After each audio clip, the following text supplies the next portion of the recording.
गाजर घास पूरी फसल को निपटा देती है।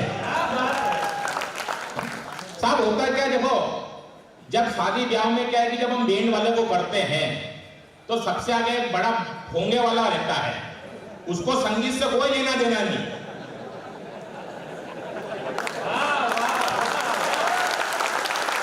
मतलब उसका एक ही काम है,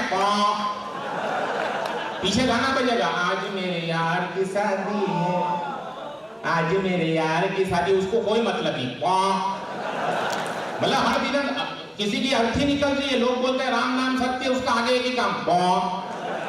तो वो जो पोंगा इस कवि सम्मेलन का प्रारंभिक में उस और पहला कवि, तो लोग कहते हैं कि पहला कवि तो जो होता है वो वैसे भट्टी की जलेबी होता है। मतलब हलवाई जलेबी बनाने के पश्चात पहले जलेबी को जैसे भट्टी में झोंक देता है, वैसे ही सारे कवि योजना बना के पहले कवि को भी भट्टी में झोंक देते कि तू जा।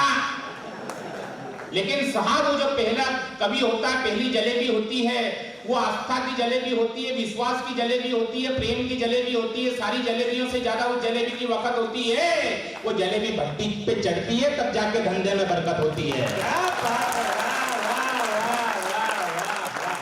ये आनंद है साहब। और हम तो वैसे ही क्या वागड़ क्षेत्र के लोग हैं, मस्ती में जीने वाले लोग हैं। बारिश आ गई, 25,000 लोग थे, अब 400-500 बच्चे हैं। लेकिन साहब सबसे बड़ी बात ये कि हमने बड़ी बड़ी पीड़ाएं झेली है और आज इस स्थिति में बैठे हैं। अगर इस कोरोना काल के बाद में हम एक दूसरे के सामने बैठे हैं तो सबसे बड़ी उपलब्धि ये है कि हम जिंदा बैठे हैं।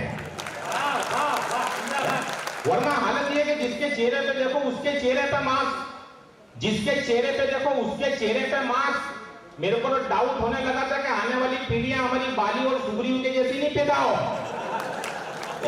और साहब मैं बताऊं, कोरोना काल में कोई बाहर नहीं निकला, मैं तो बिल्कुल बाहर नहीं निकला। अगर निकला तो केवल मेरा पेट बाहर निकला। हालत ये हो गई थी साहब, कहीं सुनामी, कहीं टिड्डियां। स्थिति में कहना चाहता हूं कि आदमी की 3 मूलभूत आवश्यकताएं होती है भाई साहब, रोटी, कपड़ा और मकान। लेकिन इन 2 वर्षों ने हमें सिखाया है कि आदमी रोटी के बिना रह सकता है, कपड़े के बिना रह सकता है, मकान के बिना रह सकता है मेरे भाई, लेकिन आदमी के बिना नहीं रह सकता है। इन 2 वर्षों में हमने सीखा है। मैं घर की छत पे घूम रहा और घर के ऊपर एक टिड्डियों का दल गुजरा। मैं अकेला तन्हाई में, एक टिड्डी आकर मेरे कंधे पर बैठ गई, मेरे को देखकर हंसने लगी। मैंने कहा हंसती क्यों है? बोले देखो हमारी भव्यता को, देखो हमारी दिव्यता को, हमारा कुंबा कितना भव्य। तब 4 पंक्ति मैंने उस चिट्ठी को कही। वहीं से अपनी काव्य यात्रा की शुरुआत करता हूं साहब कि मैंने उस चिट्ठी से कहा कि अपने इस कुंबे पर अभिमान मत कर, क्योंकि हम इंसान हैं, अपनी अदा है, अपने अपने मूड में घूमा करते थे। अरे अपनी अदा थी, अपने अपने मूड में घूमा करते थे, कभी हवा में, कभी तीर्थ के कुंड में घूमा करते थे। और अपने कुंबे पर इतना अभिमान करो ना टिड्डी दल।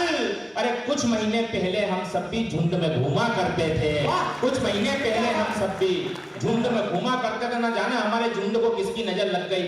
लेकिन साहब आपकी मुस्कुराहट हमारे लिए मायने रखती है।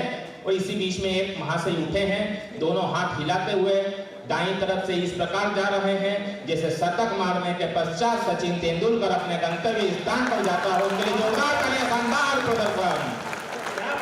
अपन क्या कमेंट भी करते रहेंगे, क्योंकि मां सरस्वती की वंदना हुई। उनकी आवाज आपने देखी कितनी सुरीली। इनकी आवाज सुरीली इसलिए क्योंकि इनके गले में साक्षात मां सरस्वती का वास है और अपने गले में बेरू महाराज।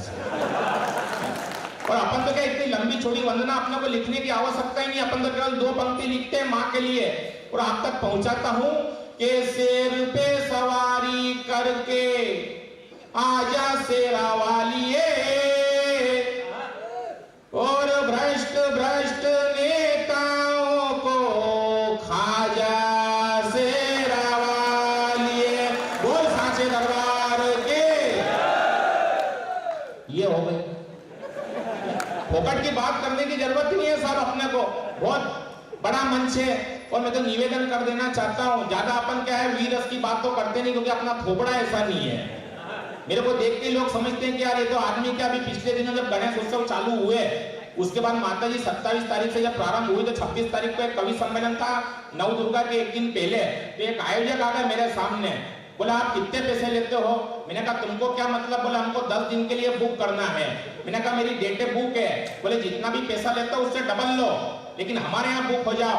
मैंने कहा 10 दिन तक मुझसे कविता सुनेंगे? बोले बिल्कुल नहीं। मैंने कहा फिर? बोले जो हमारा मूर्ति वाला